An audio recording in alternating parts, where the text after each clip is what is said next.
Hi everyone, thanks for coming back for part 2. So now I want to try to explain why I believe the Revelation 12 sign took place last year. And I'm just going to compare it to the sign on September 23rd, because one thing you have to keep in mind is that this is not even the Feast of Trumpets. This is a couple of days later.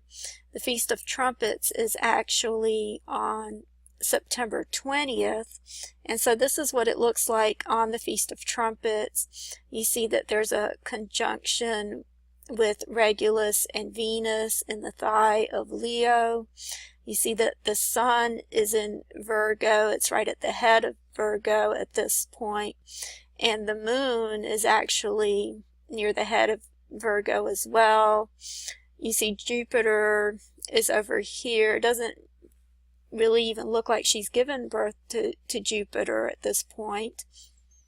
Okay, so when you go to September 23rd, this is when the moon will be at Virgo's feet, but this is actually after the Feast of Trumpets. This is not even on the Feast of Trumpets.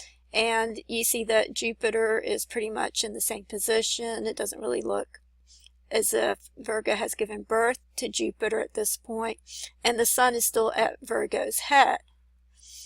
Okay, so now I want to compare this to the Feast of Trumpets last year, which was October 3rd.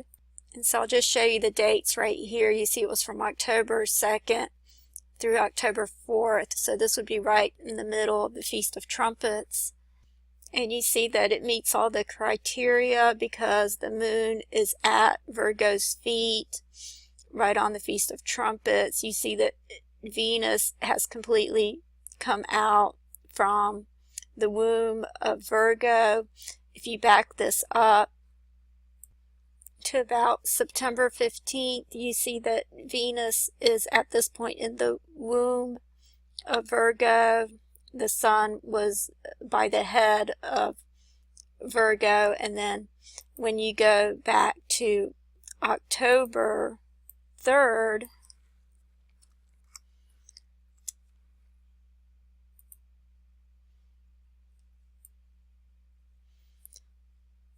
you see that now Venus has gone from the womb, which was about here, and it's come out, so it's clearly she's given birth to Venus.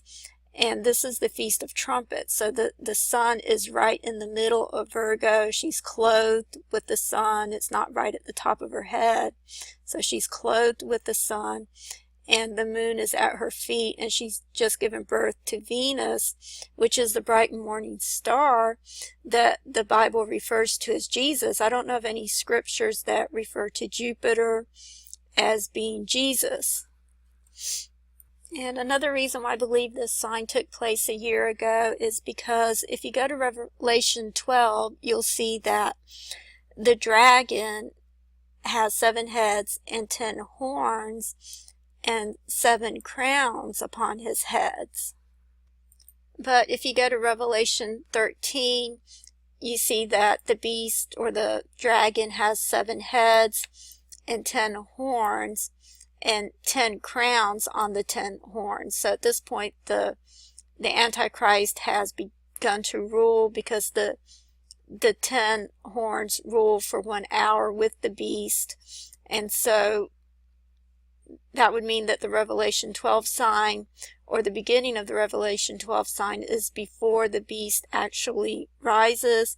But then once the dragon is cast down, then the Antichrist will begin to rule. So this sign over here in verse 1 takes place sometime before that. There's also this matter over here with the Sphinx, and this is making a lot more sense now than it did last year when I read this. But I'm going to go ahead and read this from here, but this is actually from the Gospel in the Stars, but I'll just read it from this image. It says, "The famous Sphinx, the giant lion with a woman's head, points exactly due east. It is so exact it cannot be an accident. The name Sphinx itself comes from the Greek sphigo, meaning bind closely together. On the tomb ceilings in Karnak, the zodiac is depicted. This is also true at Dendera on the tomb ceilings there. In both places are pictures of the Sphinx placed at the end of the constellation Virgo and the beginning of Leo, with the head looking to Virgo and the tail in Leo.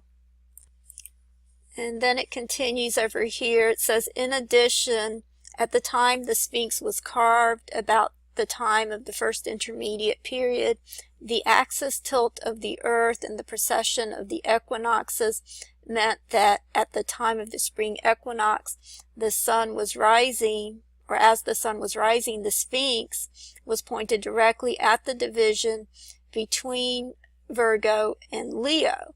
Okay, so the Sphinx is actually a statue with the head of Virgo and the body of Leo, and Sphinx actually means to bind closely together. Okay, so I don't think I need to explain why the word bind is very significant here. I think this is making a lot more sense what this represents. The two becoming one, the two binding, the Virgin and the Lion, Virgo and Leo, binding closely together. Okay, so this was August 4th last year. This is when Venus was at the thigh of Leo, right by the star Regulus, which means the king. Jupiter was also by the feet of Leo.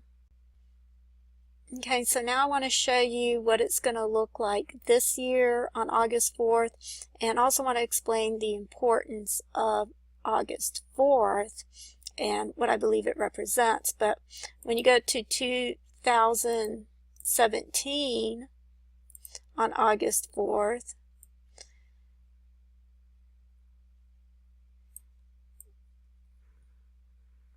you see that the sun is going to be in Cancer, but you see Venus over here. It's right at the foot of Gemini, and of course Gemini means joining together.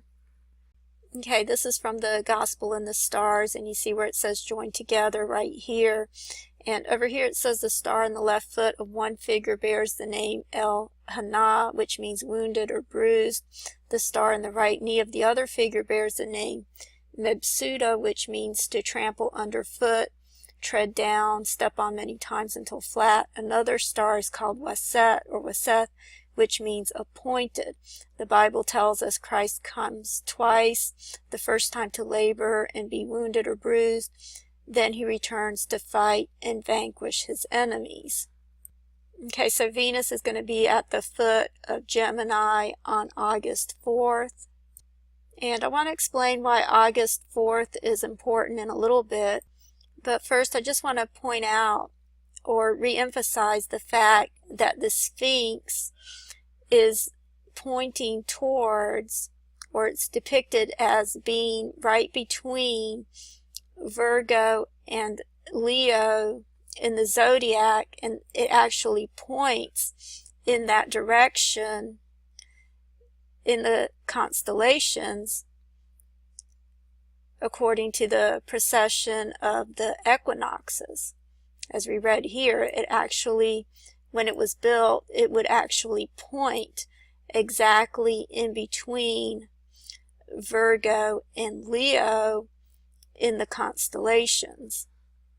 Okay, so there was another very important sign that took place last year, and it actually took place at that precise location. It was right in between the constellation Virgo and the constellation Leo, and I had discovered this last year quite by accident, but what I had discovered is that the constellation over here, Coma Berenices, that it actually forms the top angle of the pyramid.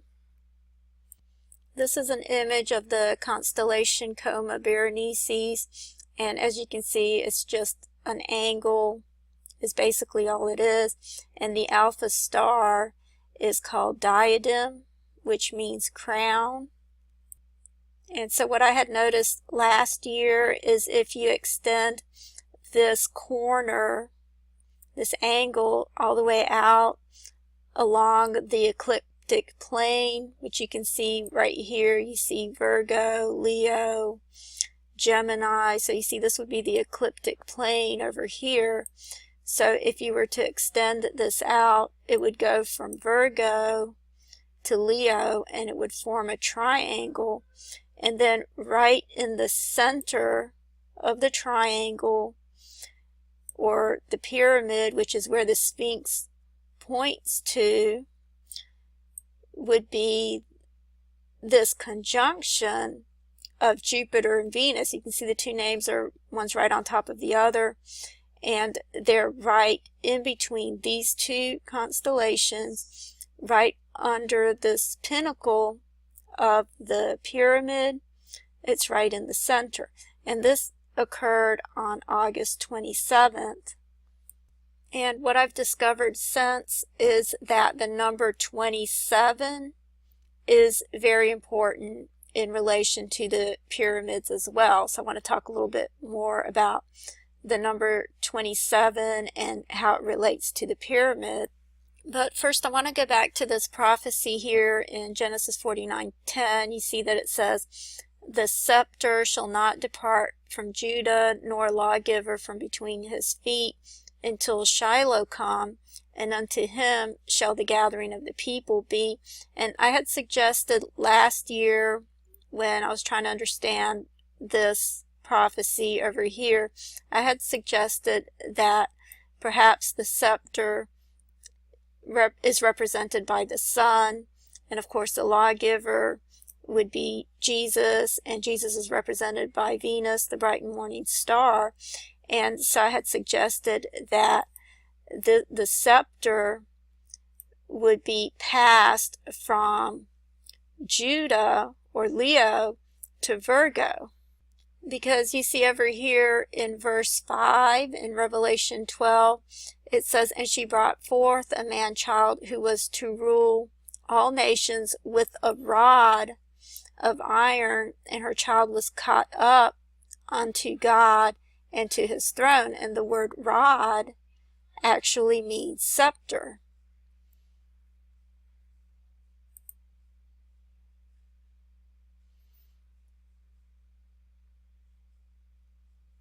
You see that right here, that it's defined as a scepter, a royal scepter. Okay, and this is in verse 5. Then when you go back to Esther chapter 5, this is where it talks about the third day.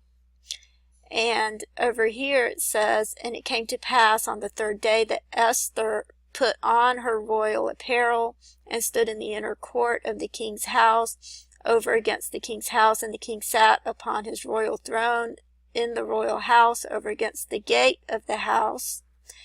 And it was so, and when the king saw Esther, the queen, standing in the court, that she obtained favor in his sight, and the king held out to Esther the golden scepter that was in his hand.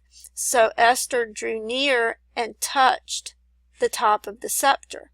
And the king said unto her, What wilt thou, Queen Esther, and what is thy request? It shall be given unto thee to half the kingdom." And this is an important word right here, which I talk about later. This all has to do with DNA. But I just want to quickly say, when you look at this in the Greek, it says that she takes off her clothes, and then you see here she puts on her royal apparel. And the word right here for put on, it actually says her glory over here in the Greek. But this word for put on in the Greek, it's the same word that was used in Revelation 12, where the woman is clothed with the sun.